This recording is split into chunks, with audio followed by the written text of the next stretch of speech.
झाड हमखास फळ देतं,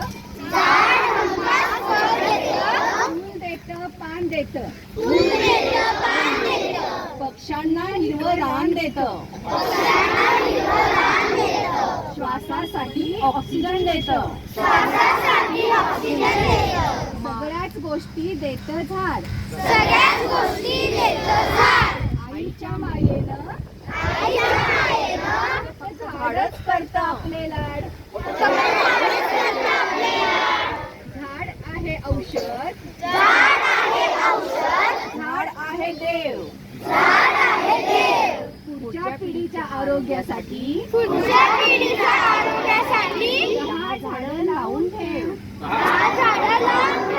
कारण झाड आहे तर आपली सुद्धा वाढ आहे. ही आपली झाडाची प्रतिज्ञा आहे. आणि